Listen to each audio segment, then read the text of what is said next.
Well,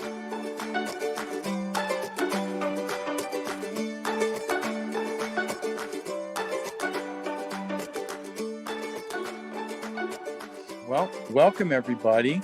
I'm Bern Bernanke. I'm president of the Golf Heritage Society, and the Golf Heritage Society sponsors the Grand Zoom series, which is an opportunity for us to use technology to bring people of interest and relevance in the game of golf to speak to us and share their stories with us. And it's an opportunity for us to both educate and entertain the members of the Golf Heritage Society and our friends.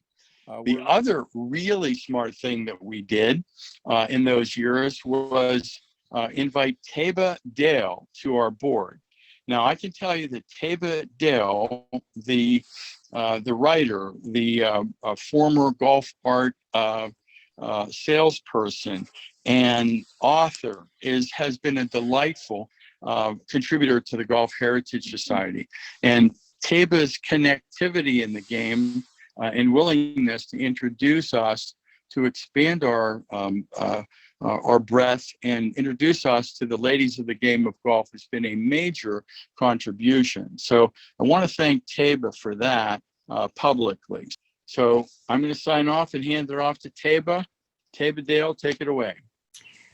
Thank you so much. This is a really great honor to be the opening act for Shirley Spork. I mean, you have all of this, you know, our big star. She's being so patient. But I just want to say that I'm really excited to be a member of the board of the Golf Heritage Society. And I'm really starting to feel like part of the team. It's been wonderful to get to know the other board members and so many more members, especially at the National Convention in Pittsburgh. It was an absolute blast. I've been posting about it on Instagram. I wrote a story called Kid in a Candy Shop and put up a lot of photographs because I had such a great time. It was really fun. It was just exhilarating, as is what we're doing tonight. And it's also my great honor to be able to introduce Debbie Waitkus, a good friend and someone I've known since I moved here to Arizona in 2006. And every single time I've had a chance to introduce Debbie Waitkus, I always have to say, Debbie Waitkus walks on water in my world. She is such a warm and generous person. As she is demonstrating tonight, doing the interview of Shirley Spork. And I'm trying to condense my bio of Debbie, which is not easy, but I wanted to say that along with being a GHS member, she's a speaker, she's an author. Here's a book that she wrote that I love. It's really great. It's called Get Your Golf On. She is also a past president of WIGI, Women in the Golf Industry. And I think there's some more WIGI members here, Shirley being one. She's the founder of a company called Golf for Cause, and it is created to empower business women through golf. And she also worked closely with LPGA founder Marilyn Smith. So now we're getting to Shirley. So she and Shirley were both founders of the LPGA.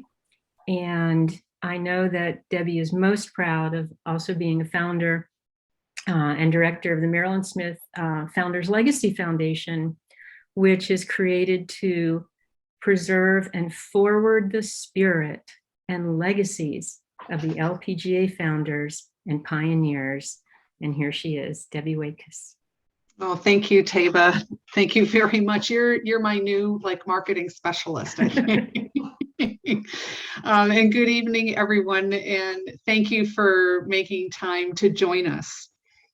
And Shirley, so my good friend Shirley Spork, she is also a member of the Golf Heritage Society.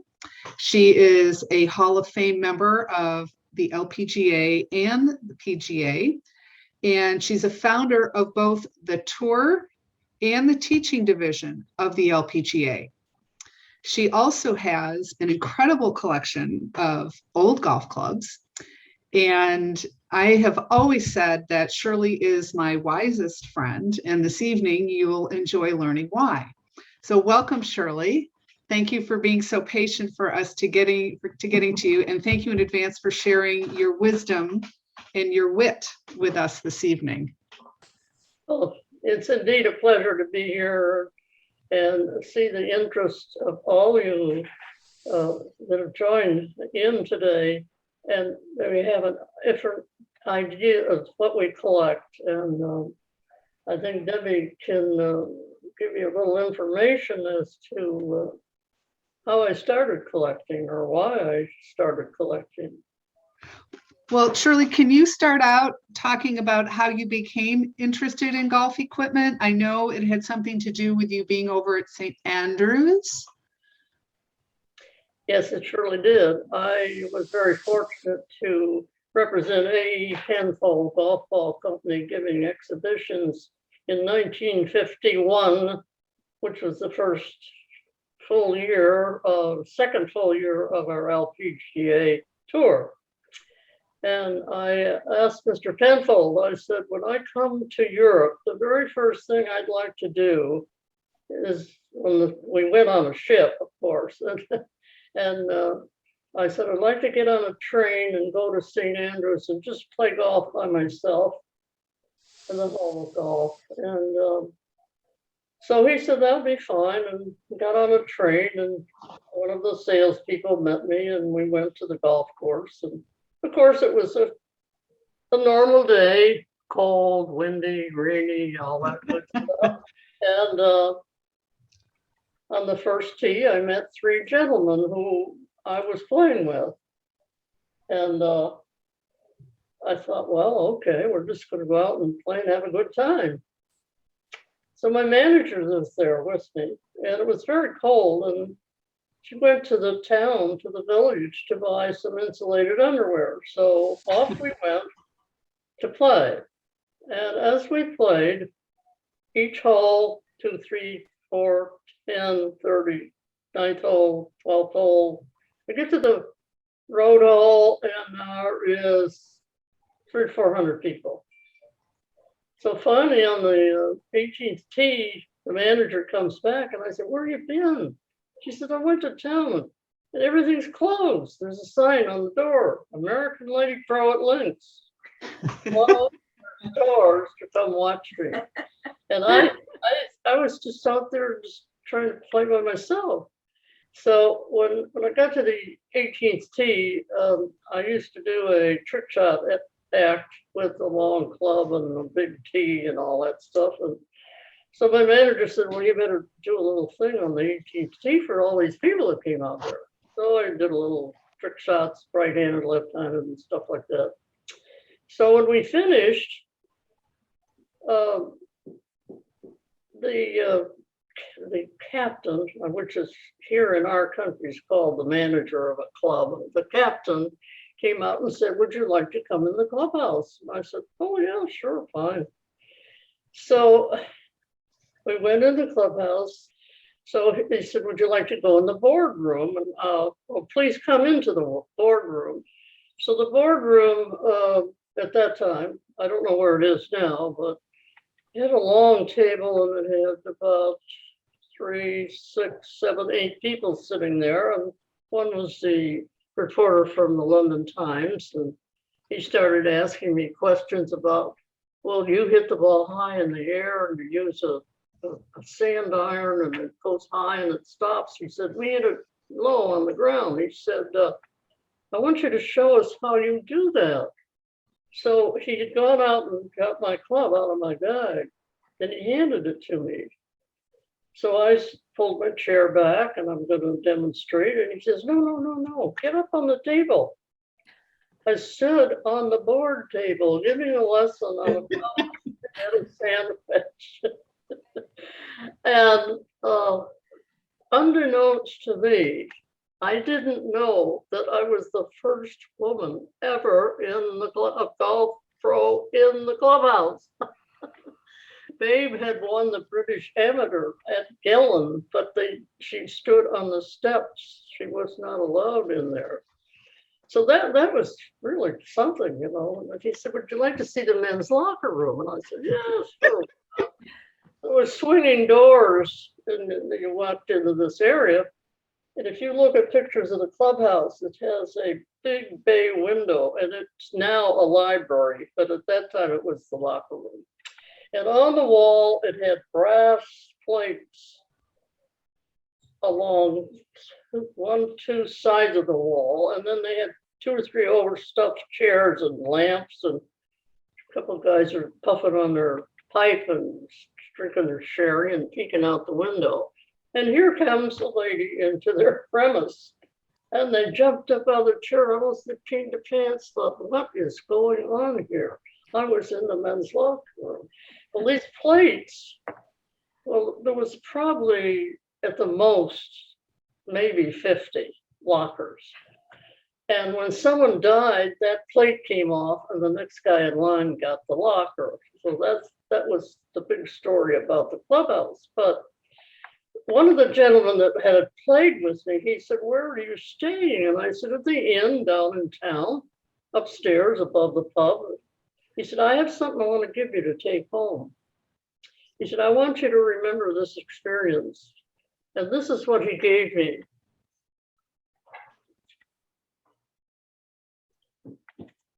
This is an A. Patrick's 1840 something golf club. It's called a long nose. Some of you have seen it in your museums.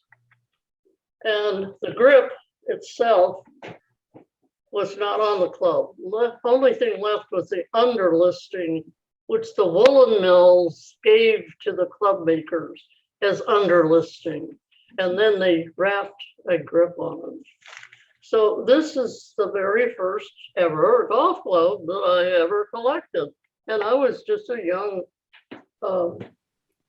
pro on the golf tour. So it gave me an insight of what history is and being a teacher. And I thought that this would be a good idea to start looking when I was working for Golfcraft, giving clinics like Marilyn gave for Spalding and Louise gave for McGregor and Patty Berg gave for Wilson. We used to travel around the country and give clinics for manufacturers to begin to sell women's clothes in World War II. So what I would do is always go in the bag room at the club I was at and hunt for something to find that I could start collecting. So down the road, when we talk about equipment, how was equipment made and why was it made? It all depended on the golf course itself. And in the history of golf, in the beginning, there was a stick. There was no hole. It was a stick. And you hit the ball to the stick. And then you took your club and went 2 club lengths and then started the next hole. That's how they played golf. But when they started building the Royal and Ancient Clubhouse, there was tile left over, drainage tile. And every golf course in the world today has that same size cup. No matter where you go, the hole is the same size. And that's the only thing that's the same, because every piece of property had to be designed for the piece of property. So very few, well, there are duplicate holes of famous golf courses, but every course has to go with the terrain of land. So the clothing they wore bundled up and they wore heavy red jackets. And so they stood far away from the ball and all the clubs were extremely long and all they did was switch their hands back and forth. And so when I came into the game in 1938, I was taught to supinate, pronate, supinate, pronate. That's what we taught, but because that's how it started. But along with that, the golf course itself was mowed by sheep. The sheep were allowed to go on the course. I played golf over there in the late 50s and 60s. There's still sheep chewing on the grass. They didn't have mowers and all that stuff. But when they started to maintain the course, they had a wagon, and the wagon wheel made a rut. And this is a rut club. A rut club is exactly 2 inches in width, 2 inches. And I found this one in a back room, and it's bent. The shaft is bent because you're supposed to always put them this way, never up, straight and down. If you keep them, if you're a collector and you put them on the wall, like George is there behind him, they keep the shaft stay straight. So this is the very first iron golf club is a rut club. It's all the clubs before were wooden. Even the putters were wooden. So the beginning of golf, the very first steel-headed and forged club is a rut club. Shirley, do you have a niblet club there too? Now, as they started to play, the rough was just rough with heather and all that stuff. So they started to design something that's going to get it up out of the rough and back into play. It is a rounded bottom. It's not straight, it's rounded. So it can dig through there and get the thing back in play. So then they came along with a niblick club. And then from that point on, they began to make other iron, mid-iron and the mashie club, and begin to continue with wooden shafts. Putters in themselves for many, many, many years was a straight blade putter. And a straight blade putter has 4 degrees loft. There's nothing new with this guy selling you something on a new putter with 4 degrees loft. But the new way is to turn it upside down the 4 degrees. This way, the 4 degrees is the other way. And when I visited Glory Octoloni and his wife in St. Andrews, he was telling me that all the putters had loft. Why? The greens are humongous. One green is a whole acre, but it's 2 holes. One's going in, one's going out. So at St. Andrews, they're all double greens except number 9, number 17, 18, and 1, 4 of them. So 14 are double greens. So there are only 7 big greens, and the rest are, single. But a putter, again, the putter of the olden times went with the swing of opening and closing. A center of an end shafted putter will always open and close, where our new putters today are straight up and down. A new putter it could be something like this, which you could hit from both sides.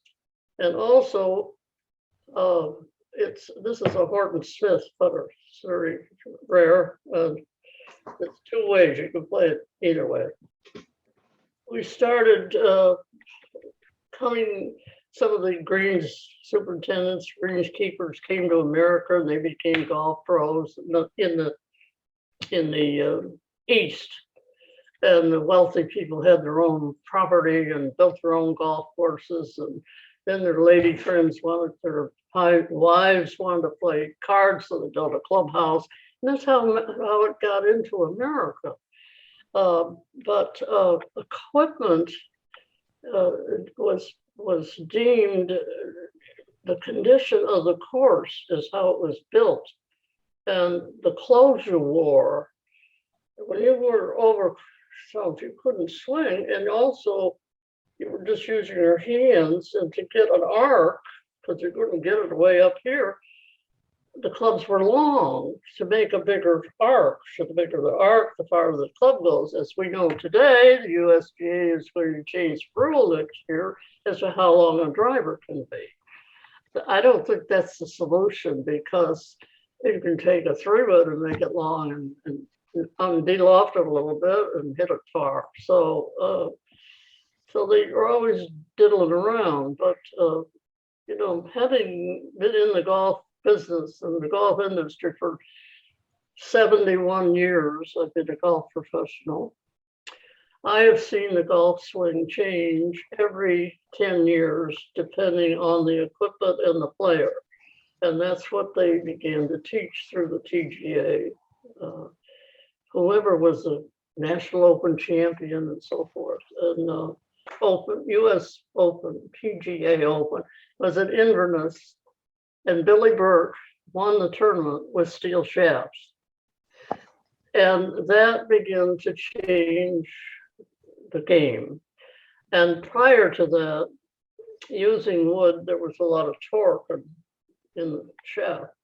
And beginning with steel, it got firmer, and the teaching changed. You then went and took the club back with a straight leaning arm into the ball, whereas before they rolled the hands, and they took it from the inside out. So that began to change a method of teaching. And as it developed, from that point on in steel, what happened was, when they made a club steel, they had to make the shaft, put a piece of sheath on it and make it look like wood, because people weren't going to buy them. They still wanted to think about wood shafts. So a lot of the clubs, and the first set I ever had that I could afford, a 3579, had yellow shafts on it. And the thing, and it's sheath. It's a sheath over steel to make it still think about wood. But playing in the Tam O'Shanter in 1951, sitting by a practice area, it was Betty Jameson, who worked for Spalding. And she had a penknife, and she took all the sheath off of everyone before she played in the tournament. She didn't win, of course. It changed the whole balance of the golf club. But some people had ideas about shafts and what they looked like and so forth like that. But in my playing in the Hickory Hackers or the Golf Society, the national event was at Indian Wells Resort in Palm Desert. I don't know exactly how long ago, but from all my collection, I've got quite a collection of nothing matches. And my driving club was a beat up old 3-wood, and I won the driving contest because I have a slow backswing and I time it. And with the wood, you had to time it and feel the club head as you brought it down. And to this day, I have to feel the club head when I swing the club. I was lucky to learn that way. Everyone said, why don't you swing faster or harder and you'll hit it farther? Well, when we were on the tour, it didn't make any difference. We all hit it the same. We all hit it 225 yards. Babe came along and she hit it 240, and that's it. And Mickey Wright came along and they stayed right there. So we just, if I had a Bible here, I could put my hand on it and say, in my competitive years, I cannot have ever hit a ball out of bounds except within 5 times in that period. Because all we did is hit it straight. We just hit balls, hit balls, hit balls, hit balls. We didn't try to bulk up like these girls do now and use equipment that goes zoom, it goes 100 million miles an hour and the ball goes farther. So what comes after wood and steel is glass shafts. And this is Golfcraft, Lloyd Mangrum glass shaft. And of course, it's made with Olin's Corning fiberglass that comes in a roll, cloth, adhered with heat onto a doweling of steel. No step downs, just steel. and this golf craft glass shaft. Why? It's lighter. It was lighter than steel, so you could start hitting it faster. And then after that came graphite.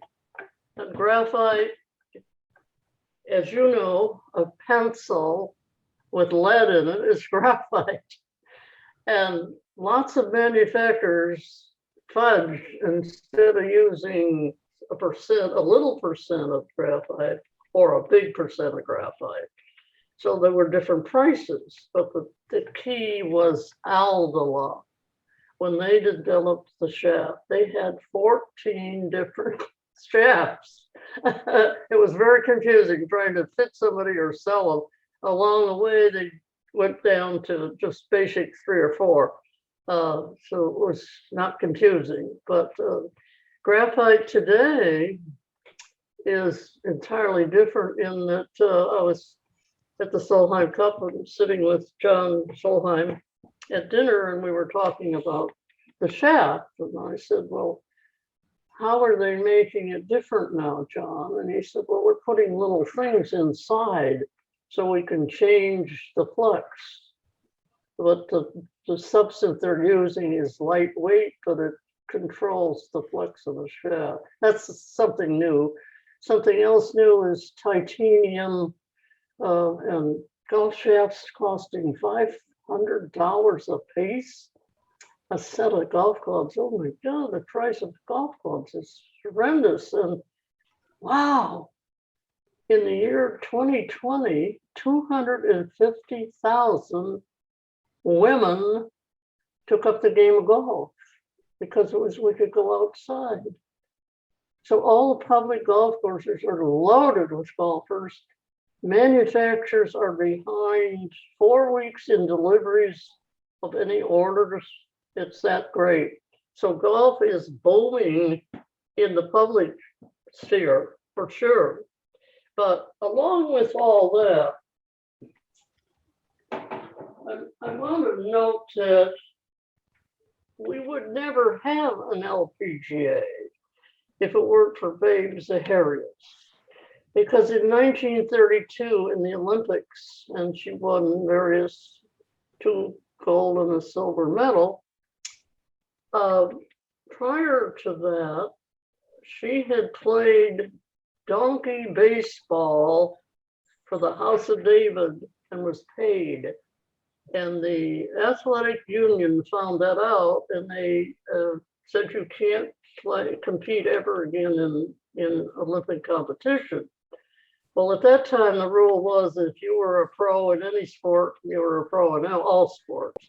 So she was going to give clinics and exhibitions and stuff like that.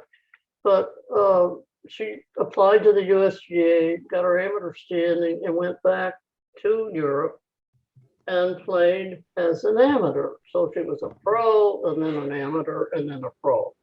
So she just kind of jumped along, just like she jumped over all the hedges in the hurdles in the Olympics. But a strange story about this club.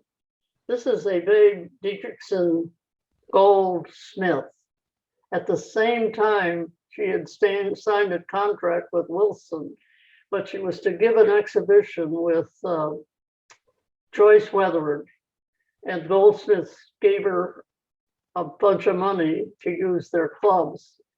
She didn't win. Joyce Wethered won that. God punished her. She wanted to compete. And as an amateur, when they made her a pro, she had some wealthy friends in Texas, and they had a tournament called the Texas Women's Invitational. So they changed the name of it to Texas Women's Open. So anytime a title has open in it, means you can, a pro or an amateur can play.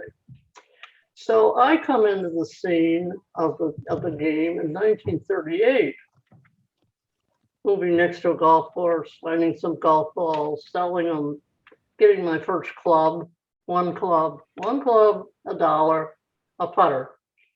And that's the name of my book, Green to Tee, because I started at the end and trying to get to the beginning.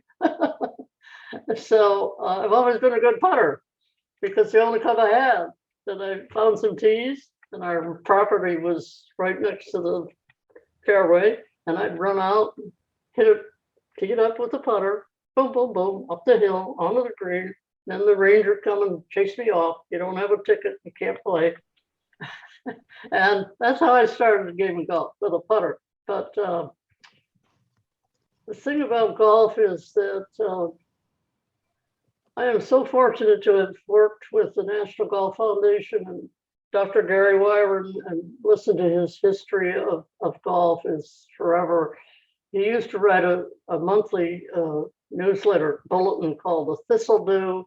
I wish he'd start writing it again because it was so informative as to what's going on in golf and what's different. And today, with our junior USGA LPGA Junior Girls Golf Program, we have 555 golf centers where they teach golf, not just golf, to have fun, play happy. And the Founders Golf Tournament honors, and it was started, our program was started there in Phoenix, Arizona, and it just celebrated its 10th year, and now our new sponsor is in New Jersey. And Nancy Lopez was honored as a pioneer that week, and she's our Arnold Palmer. She's tremendous with the public, she's tremendous with kids, and they were there all week working and doing little games, and they even made a color book, and they've got a colored book with my swing, and they can color my outfit I wore with the skirt going down to my ankles and all stuff like that. But in our teaching division of the LPGA. Shirley, I want to throw in a couple questions and come back to the teaching division in just a minute. I have a question here from, let's see, this is from Jim, who is curious about what you make about the golfers today who are playing modern hickory golf, some with the original clubs from the early days and some with replica clubs. You have to swing different for the club. Also, see, these golf balls, you can't see them, but they all have different markings, but these are solid Balana, and you make it in two pieces in a mold, and you can still buy these from the Heritage in St. Andrews. They're $5 a piece. But when we play in the Hickory Hackers, with my set of clubs here,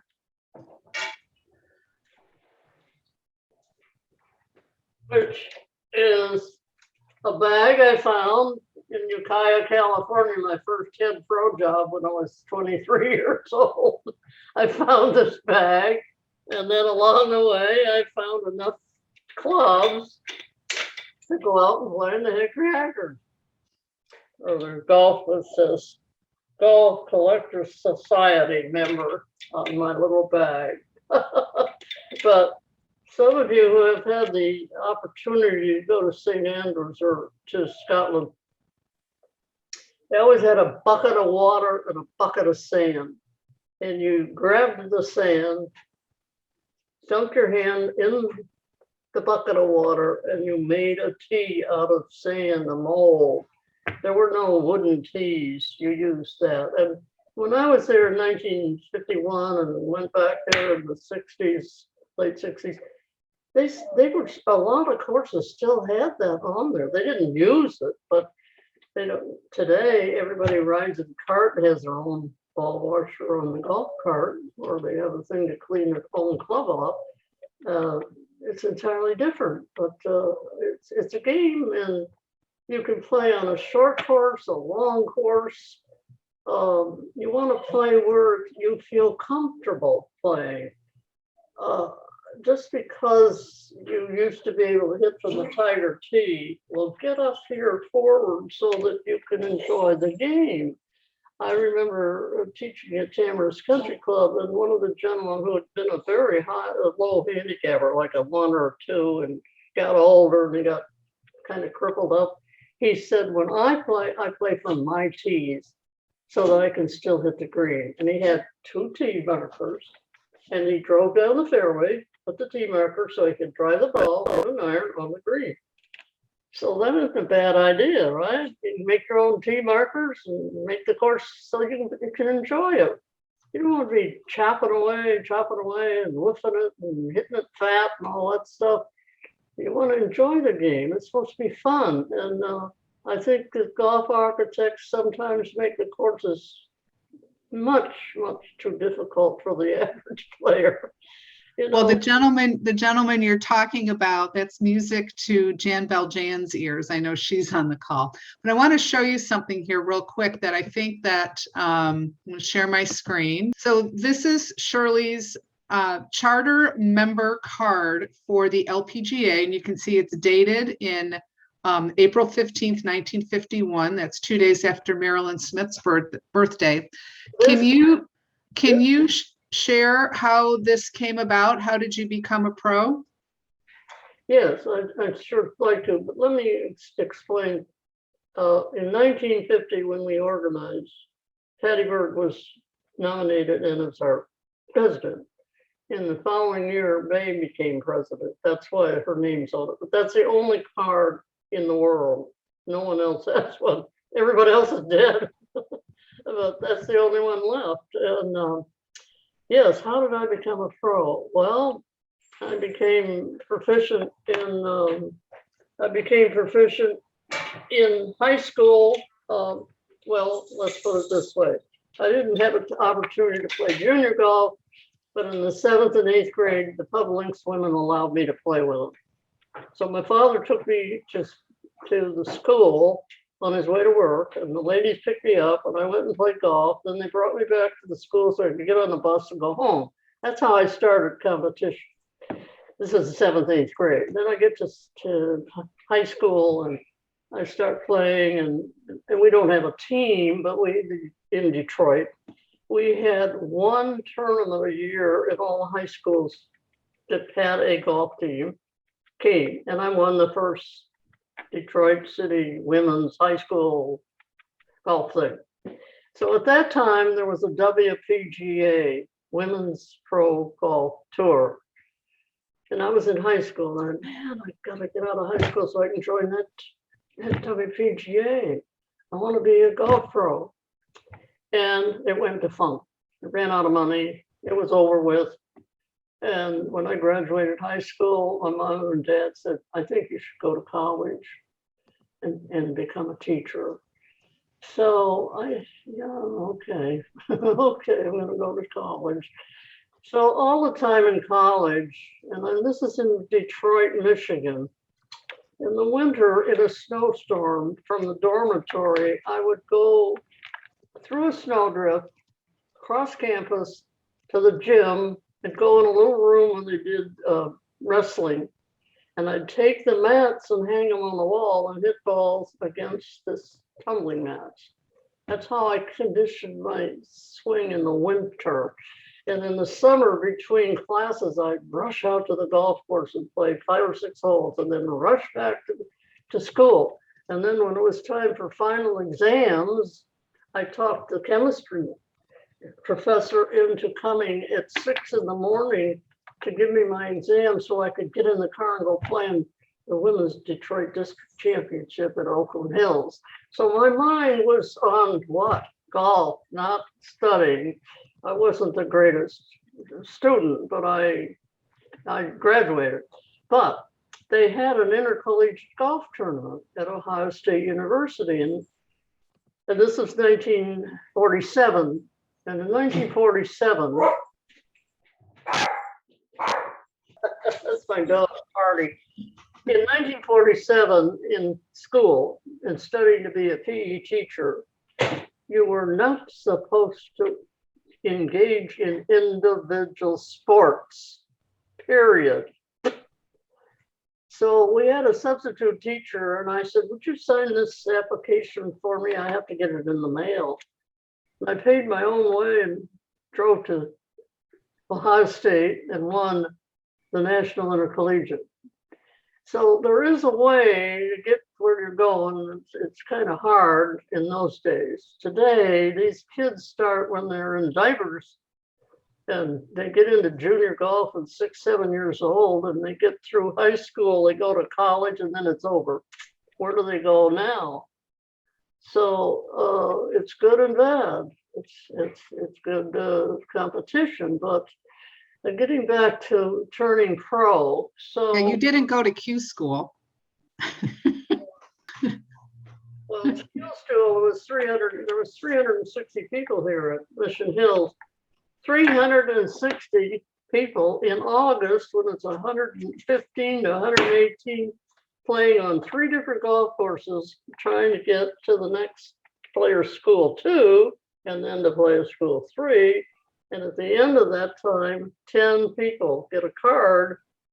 And if they have this card, what do they do with it? Well, there's 7 other tours to go on, or they can pay $500 every Monday and try to get that one spot and play in a tournament. And that's how Brooke Henderson got on our tour.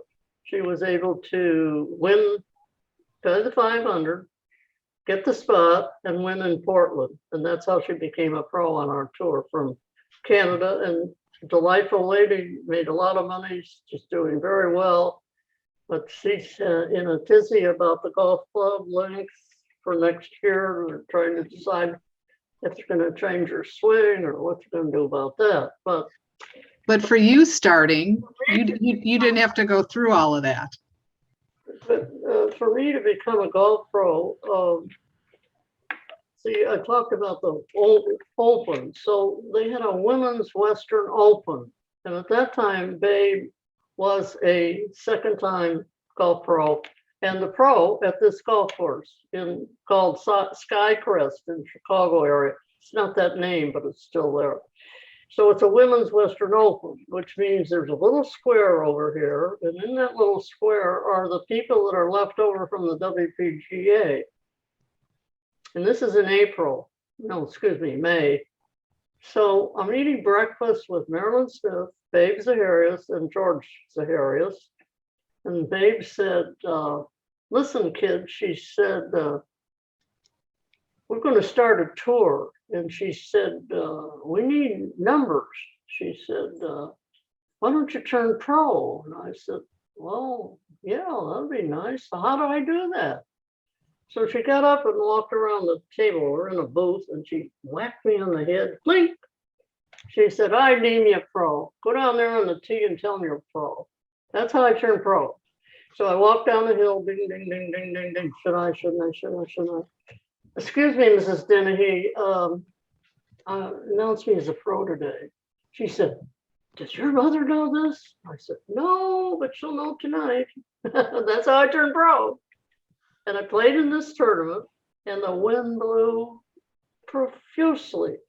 Even blew our ball off the green sometimes. And I'm playing with Marilyn Smith. And on one hole, when I took the club back, I lost my balance and I whipped the ball. And I think I shot something like 89. Louise Suggs was the only one of the group that broke 80, and she shot 79 that day. So I'll remember, turning pro and a terrible score I caught, but down the line, our tour, when we did get started, we had a godmother and a godfather. And if it weren't for Alan Hanmacher, who gave us the weather vane, which is north, south, east, west tournament, because he had clothing with a weather vane. That was his trademark. So he put up 3,000, 3,012, and then at the final, another 3. So he put up 15,000. And then our godmother was on the West Coast, and that was Helen Langfeld. And Helen put up for her charity was United Voluntary Services, left over from World War II. And she put up the money for 3 tournaments on the West Coast. So that gave us a start. And then they hired Wilson, put up money, and Spalding and McGregor to hire Fred Corcoran to be our tournament director. And we just started like a carnival, going from place to place. We never flew anywhere. We drove everywhere. And this way I gave up a coaching job at Bowling Green State University to go out and try to make a living. And people thought I was really crazy. And along the way, I was very fortunate to receive and find a mentor who said, Shirley, you have the teaching knowledge and you have the administrative knowledge. Why don't you apply to be a head pro at a club? So he said, up the road here this is in California, up the road, a gentleman that was there died and they're taking applications. Why don't you go give a clinic and then apply for the job? And I got the job. So now I'm going to go into being the golf director, the whole bit on a 9-hole golf course. And I got a book from agronomy from the USGA and read all about when you're supposed to aerify and all that kind of stuff. And then the people that came to sell me fertilizer helped me tell me when I was supposed to do that. And so I was trial and error, and I like doing it. So a lot of this stuff that I'm talking about is in my book because it tells 70 years of all the different things I've done. And I'm very fortunate to have been associated with wonderful teachers of the game of golf. And when I worked with the National Golf Foundation, and we had people like Flick, Dr. Bill Strasbaugh and Flick and Tosky and this gentleman come and talk at our seminars. And we had sitting in the room kinesiological professors say, you can't do what you're saying, you know. At a seminar, you can discuss what goes on. So I learned if your ears, and I have big ears, so I took in everything I could do. And someone said, why don't you just stay somebody? I said, everything was a challenge. Everything was a challenge because I was a woman and I was trying to prove I could do the same job as a man in the golf industry. And I've been a head pro at 3 different facilities, one in a ski area and one in a municipality, one in the middle of a racetrack. And so, well, once you conquered that, then there was something new down the road. You know, a lot of us in our lives, you know, I'm 94, so in our lives, if we get settled in one spot, we kind of fossilize. Today, I'm fossilizing because I have artificial hips and knees, so my golf is limited to 9 holes with the ladies at our club, and we have a wonderful 9-hole group. The Naughty Niners. The Niners. The Naughty Niners. The 99ers, and you're out enjoying the air and the scenery. And I play a different course and I ask about a tree or a bush, and they say, well, what do you want to know for? I said, well, I've never seen one like that. What is it? Well, you know, would it grow in California in the desert? Or, you know, you have to ask questions. If you don't ask questions, you never learn anything. So Shirley, knows everything, you know, but some people think they know everything. Shirley, I try to learn something every day, and I read a lot. I don't have a Kindle and all that. I like to read a book, turn the pages. I like to read about nature and conservatories and all kinds of good stuff, and share my time with people who enjoy history, enjoy. And all of you are listening here. You're listening, and you might pick up one little thing today that someone has said that you want to continue to become a member of the Golf Heritage Society, because it's through that I was able to meet so many nice people and to go to their sales and auctions and talk about where they've been and where they found this and make trades. And And now with the junior program, it's tremendous. I'm sure that some of you might have a question or two that you could give us. Maybe So I have several questions that have come through, Shirley, and one of them is from Beverly Bell, and she is wondering if you remember when steel clubs became a little bit more popular, if there was an increase in the number of player injuries at that time. Well, I don't know that. Okay. Golf, if you call the National Golf Foundation, they could tell you, because they keep all the statistics as to who plays, when they play, how many courses open, how many close, and a lot of all the good manufacturers of a golf product belong as are members of the National Golf Foundation, because they keep all the statistics current daily as to what goes on in the golf industry. And if anybody's writing an article about something, you call them and they can give you the answer immediately, the National Golf Foundation.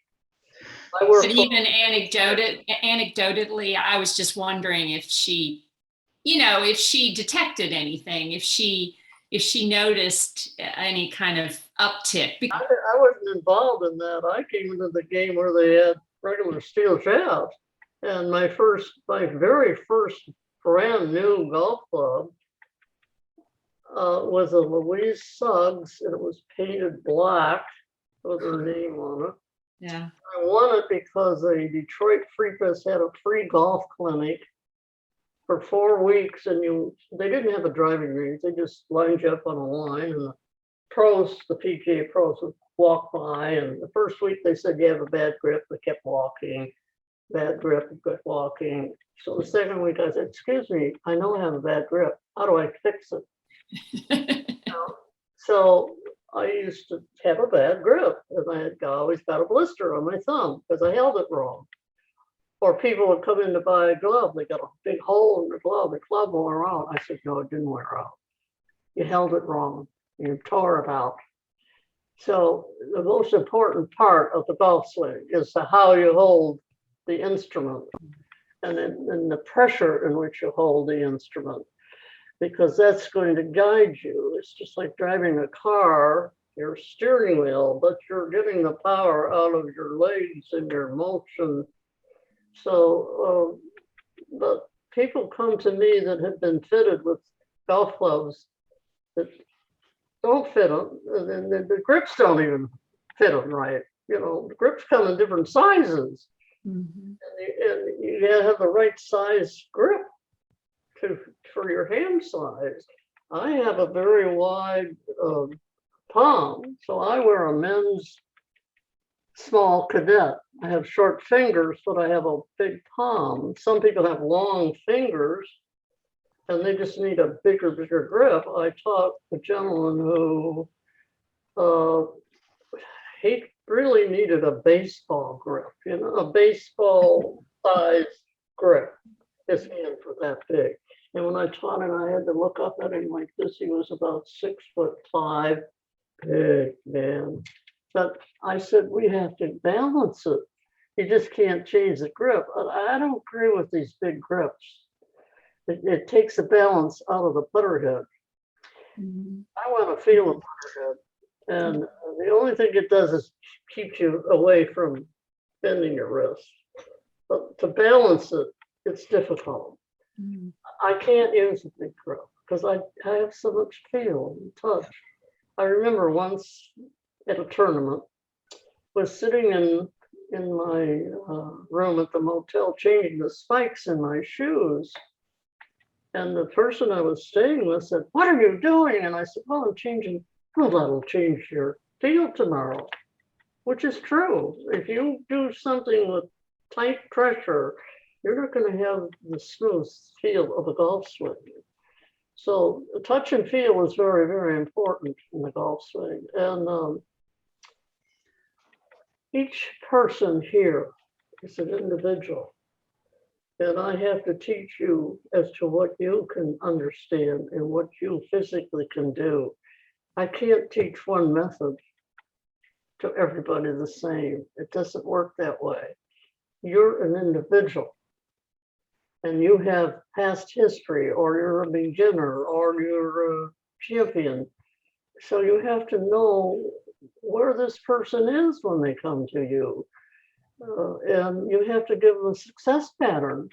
You know, when you go to a doctor, you say, well, why are you here? Well, it hurts here and it hurts there. Well, go do this, take this pill, goodbye.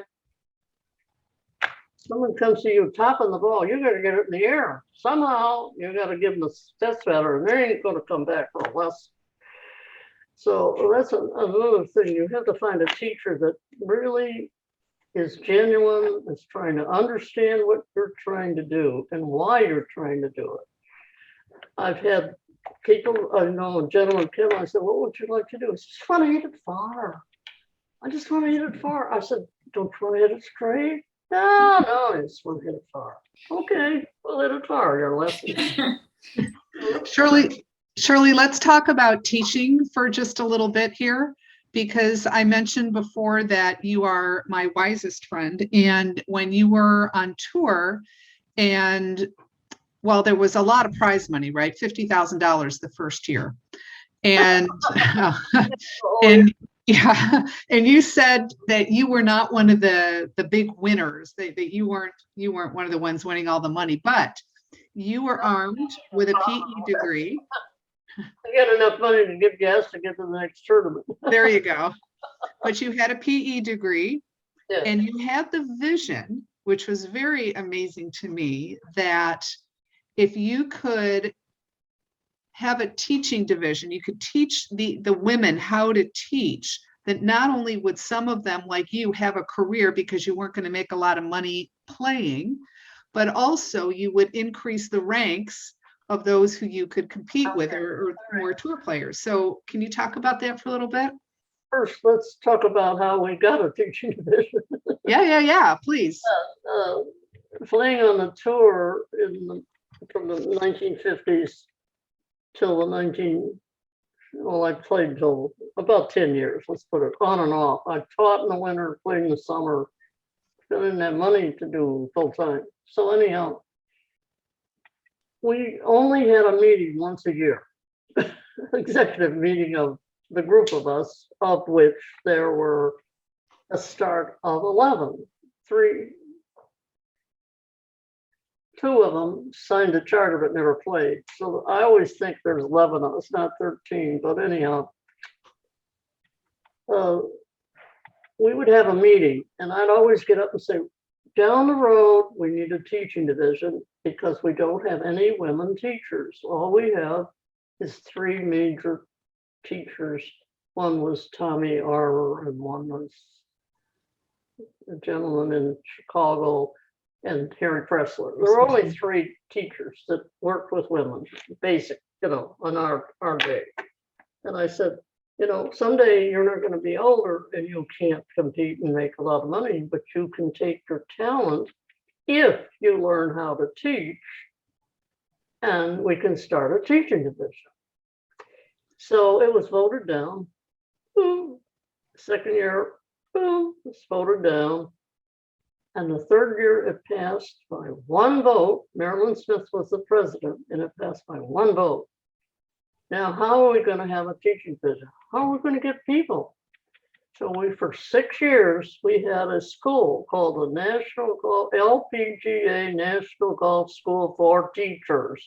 And they came for 5 days, 8 hours a day. And our key teachers like Ellen Griffin, who there's an award called the Ellen Griffin Award. We would invite the local women to come, so we had some subjects, and that paid, and we could have 5 teachers and 25 come. So we just took the money and divided between the 5 teachers. That's how we started. So then, at the end of the 5 days, if they wanted to be tested, we had them teach a beginner, a man, and a woman, sometimes a junior. And three of us would observe what they were doing and would give a certificate that said, you have attended a teaching seminar and you can apply to become a member of the LPGA. And you can start as a apprentice. And we went apprentice and a B and an A and then a master. And then for those first 6 years, we always held it on a road in a city that the tour had to go through to get to the next tournament. So they couldn't say they couldn't come on Monday and give an exhibition. And that's how we started. And then we grew up and now we're 1,800 members. 18,000. 1,800, that's it, 1,800.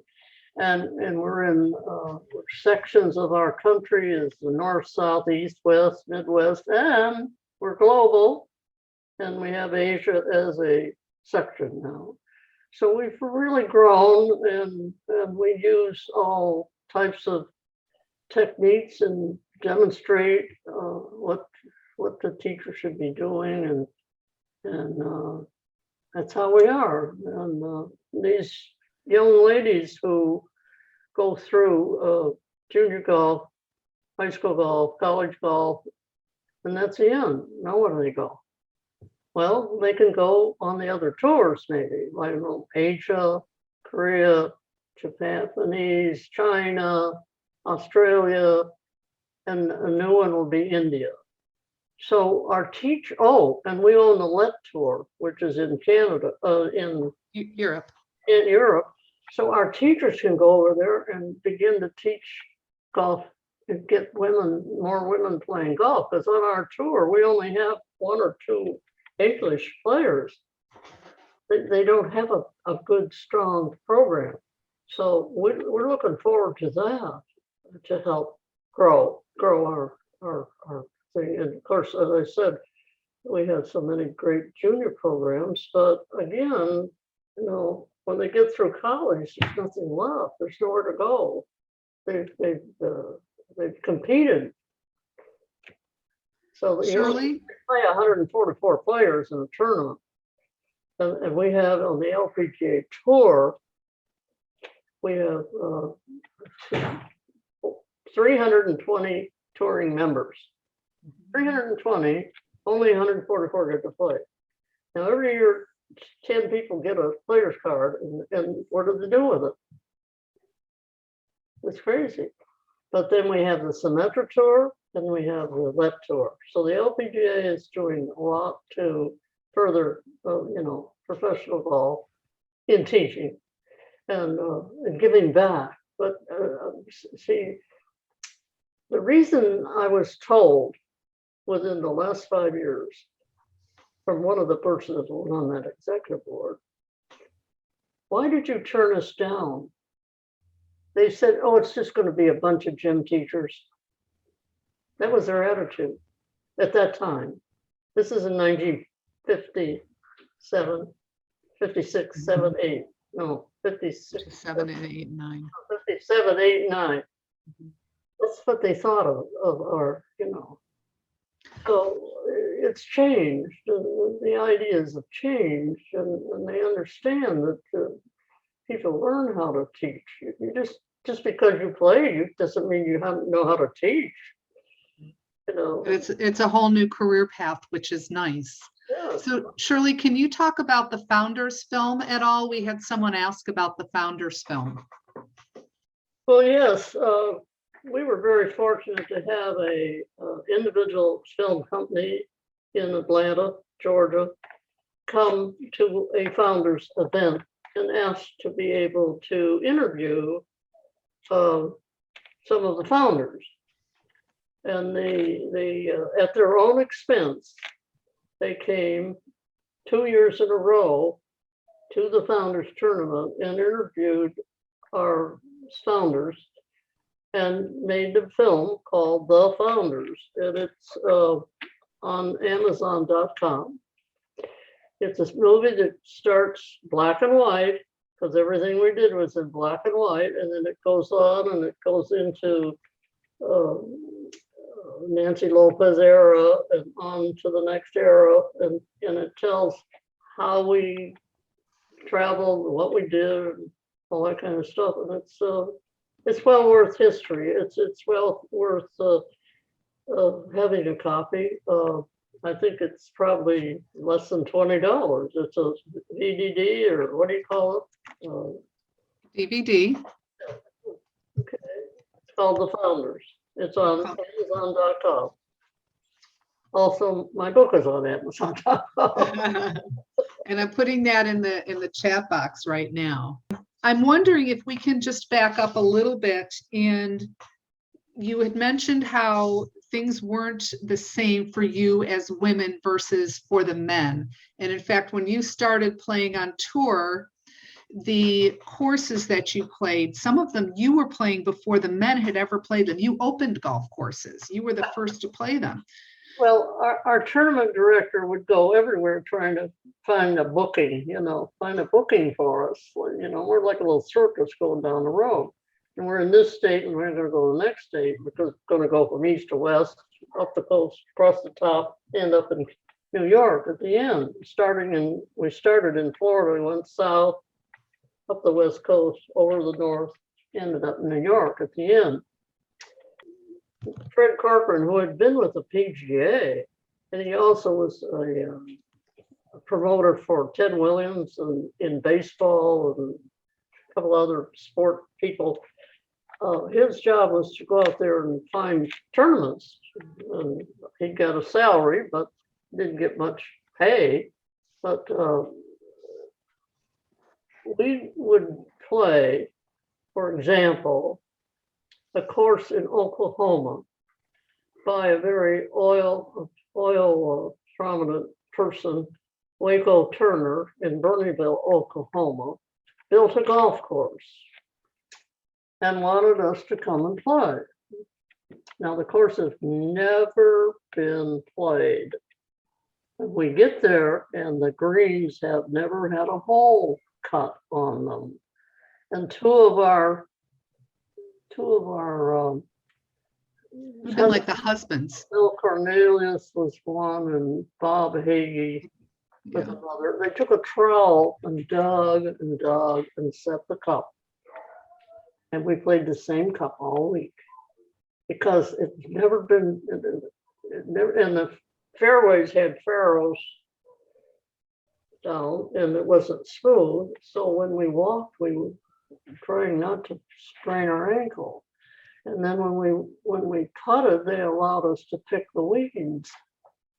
And he gave money to everybody who hit the 3 pars.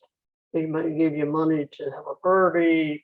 And it started his golf in Bernieville, Oklahoma, Waco Turner. So then we go down the road and finally get to New Mexico. And the east border of New Mexico is a golf course called 4 Hills, I think it's the name of it.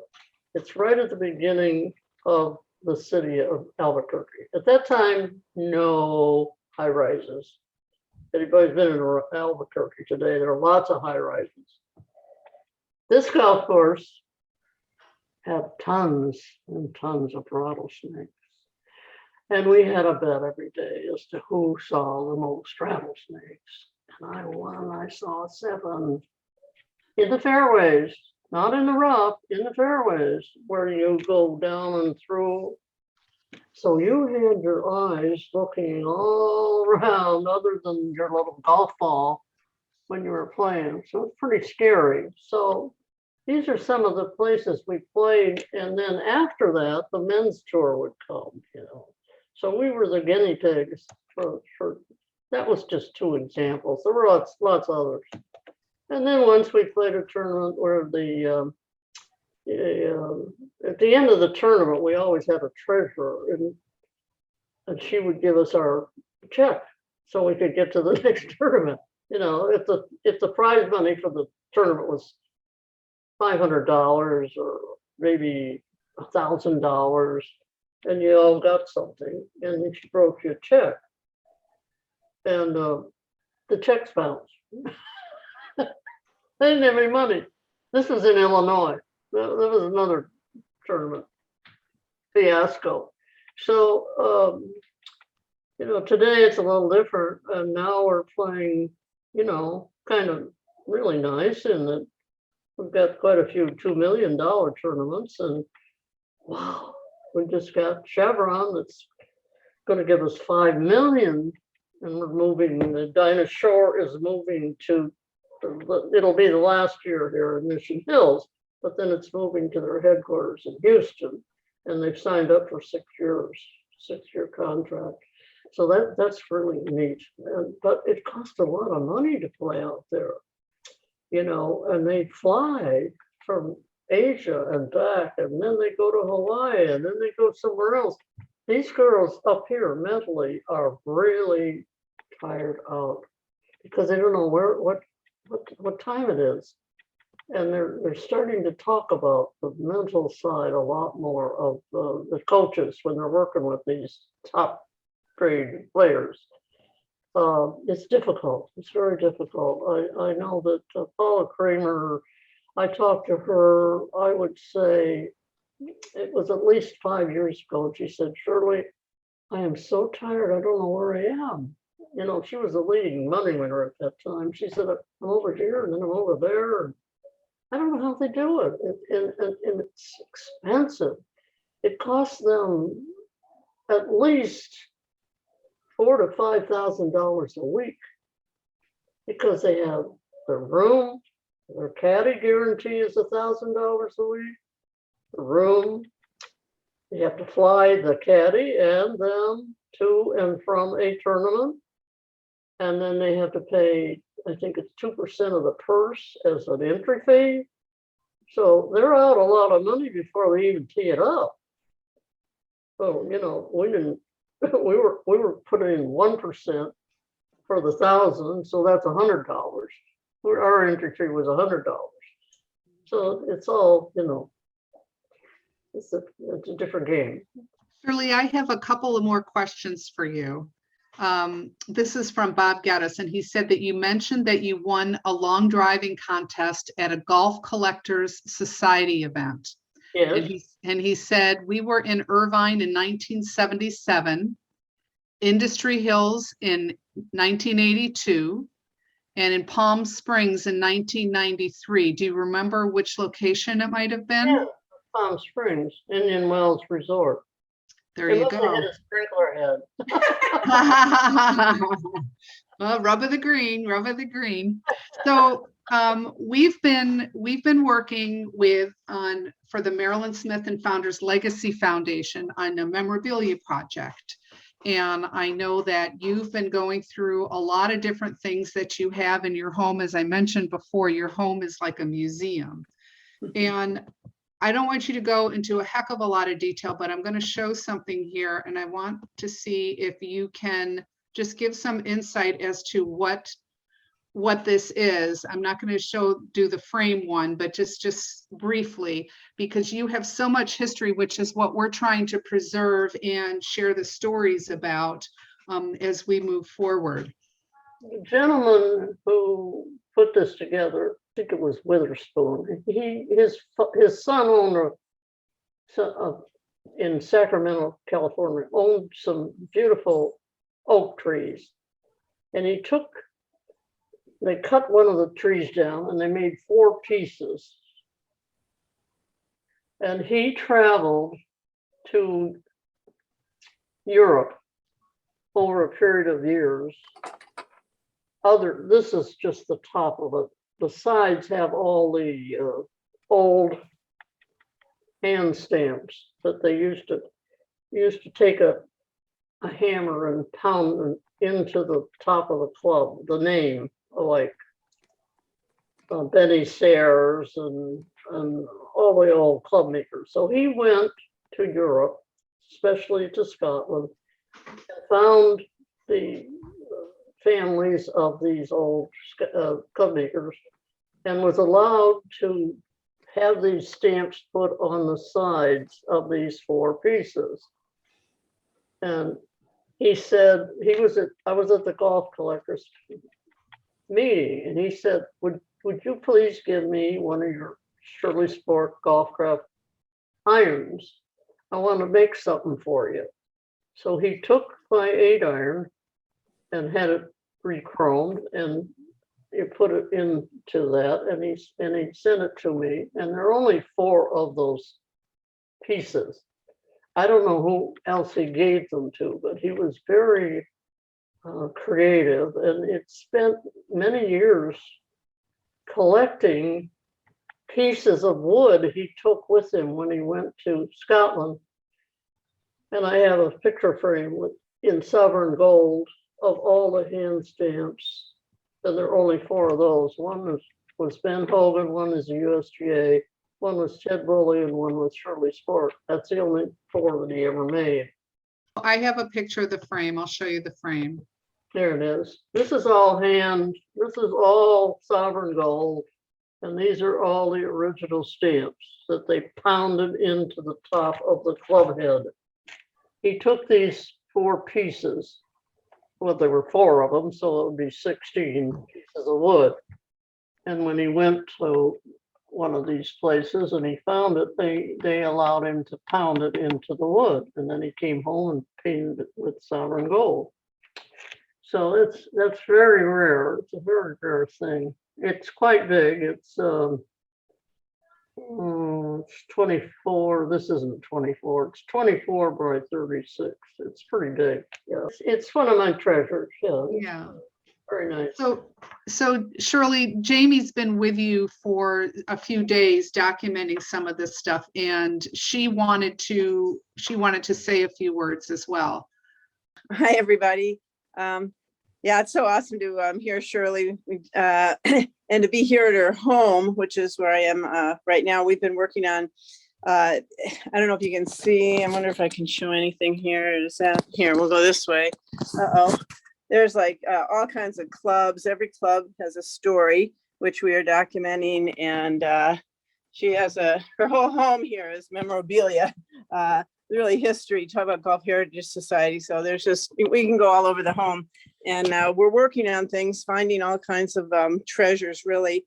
Some of the things that Shirley just showed you, charcoal drawings of Ben Hogan and The Babe by Betty Hicks, another one of the founders, just documents galore, all kinds of clubs that have tremendous history that Shirley knows all about. She's just a walking encyclopedia, as you can begin to hear. So we hope that we'll be able to get this information out, and we're working on some exhibitions that hope we plan to have as traveling exhibits and also online, so that people can really understand the history of the LPGA, history of women's golf, and all kinds of other parts of golf history, including the development of golf clubs, a lot of things that really are heritage pieces. I've been fortunate and want to thank you all for allowing me to join you, and I want to join the society, but I've been on a few calls recently and am just so aware of the treasures that are present here and the treasure that Shirley is. So wonderful to be here, and we'll be getting more information out about the Marilyn Smith and Founders Legacy Foundation. Next month, we also are going to start digging into some of Marilyn Smith's items that are right now waiting to be gone through. And we also, the creator of the Founders film has let us know that she's in contact with some of the other family members of the founders who have boxes of things at their homes. And, we would be very happy for any of you golf history buffs to join us, right, Deb? We need help, Absolutely. a lot of volunteer help with the memorabilia project, and so much cool stuff to go through.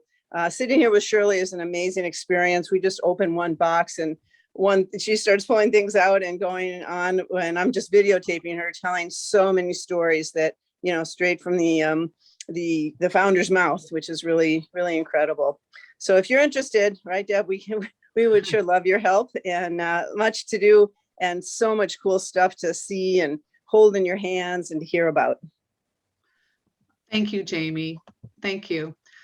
Shirley, thank you very much for sharing your wisdom and your wit, as I had said before, and appreciate you very, very much. I want to tell everybody that plays golf one thing: hold your finish till the ball lands. Got a little bit of Maryland in there. Thank you. Thank you for that. Bern, should I turn this back over to you to wrap up? Thank you so much, Debbie. Thank you much, Shirley. Jamie said it the best. Shirley Spork is a treasure. And Shirley, you're a treasure not only to the game of golf, but to all of us tonight. And we really appreciate it. And Deb Wakis, you did a fantastic job to walk us through all the career of Shirley and make sure that we didn't miss anything. Of course, we could be here for 3 days and just get started, but you were terrific to run the show and do the interview. Taba, we thank you. George, we thank you for setting up the Zoom call. So I want to thank everybody that participated. We did record this. We will make this part of the Golf Heritage Society collection of our Zoom calls for the Grand Zoom series. We look forward to 2 more this fall. George Petro is going to do one on his collections and some do's and don'ts on high-end collecting. And we're also hoping to have Mike Herdzon, if he's available, either now or in the wintertime. He's already committed to do a grand Zoom call for us. So these are benefits to our members and reasons that we can recruit people to be interested in the game and learn and enjoy as they go along. So with that, I want to thank everybody and say goodnight. Take care all and have a happy holiday for Thanksgiving and the holiday season. Good night, all. Thank you. Thank you. Thank you, Thanks, Shirley. everybody. And thank you, so Shirley. much.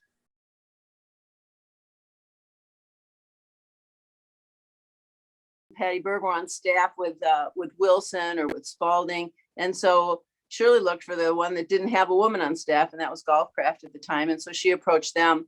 But I asked her, how did she get to be such an entrepreneur? And she said she was an only child. Her dad was busy. Her parents were busy. And so she would buy up Cokes, Coca-Cola and little candy bars, and then she'd mark them up, by a penny or two, which was a lot of profit margin. And she sold them. And that was when she was a teenager. So she had some of her own money. And she was a teacher's teacher, getting her PE degree. And she'll talk now about how, you got to know your anatomy and your kinesiology and your physiology, all this stuff. And she says, you got to know that as a golf pro today. And she knew it way back then. So, she's 94 and not a word comes out of her mouth that's not still a teaching. And even a golf teaching, she helps. You get out on the golf course or with her or just sit with her for a few minutes, she'll tell you stuff that you haven't even heard in terms of golf teaching and mentoring. She's really quite amazing. I was able to spend some days with her, a week, I don't know, something in the spring and some days now. And so I'm trying to get videos of her talking about each item and then some pictures. She's really our last original source. Since Marilyn passed away, and her memory, I always say her memory is sharper than yours or mine ever was. The details she knows and remembers about every single thing and person and story and situation. Well, you heard her. She can go on and history and knowledge. She just has it all in that head. And so it feels really important to document her and all of these items. So I want to tag on to what Jamie was talking about, are the things that Shirley sees and with respect to instruction and whatnot. And so when they were going through different things, they found this photo of one of their tournaments, and that's Babe hitting. And so I commented to Shirley about how wonderful it is. Look how many fans deep they've got there. And Shirley's like, oh, no, that's not. What's important here is look at Bates hitting off her back foot. Yeah. Right. Oh, the picture she has, she has a row this long of scrapbooks. And then she's got just stuff, files and pictures. And I start going through them and I'm like, Shirley, they're just stuff in her boxes, right? And it's like, everyone is a treasure. It's just my mouth's hanging open looking at all of these items and pictures of Shirley and Marilyn and maybe a few others when they were playing collegiate golf and even before the LPGA, all kinds of stuff. Yeah. This is the one you were referring to with Oh yeah, that's the when golf they craft. introduced her to Golfcraft. It's or a to 4-page Golfcraft. brochure, but that's the cover of it. Yeah. Really neat stuff. Shirley really brings it Doing alive. this. I mean, I just go through things. I start looking through her boxes. I pull out things that I think are of interest, and then she starts going on about them. And then, just being here, all of a sudden she'll walk in the room and she'll bring in 5 things and go, well, what about, I want to talk about this. I'm like, yeah. Or she brought out that original card signed by the Babe the other day. It was like, wow. Yeah. All kinds of cool stuff, but things that you wouldn't even know, like that picture frame that there's only 3 or 4 of in the world with all those stamps and all. It's just kind of right by her bathroom. I've passed it for the last 15 years being here, going to the bathroom. I never knew it was anything. And then she starts telling me about it because of this project. And I'm like, wow, that's an amazing thing. And then she takes me to other parts of the house and starts going on about golf clubs. And after being on the last call with you guys and learning about some of the the earlier golf clubs, and to realize the extent of her knowledge about the history and the development of golf clubs. And then she goes in her closet and she pulls out, some of these original balls and, the way they used to be. And she just kind of got them up in her closet, but she starts talking about it. You don't even realize the importance of so many things until she starts talking about them. And then it's just kind of like, wow. It's fantastic to hear that you are cataloging and recording for posterity. There's only going to be one opportunity that we have to hear it from Shirley herself. So I just encourage you, when you get tired, Jamie, pass the camera and the microphone to the next person so Shirley can keep going and describe all these things and tell all these stories for us. They're treasures, absolutely.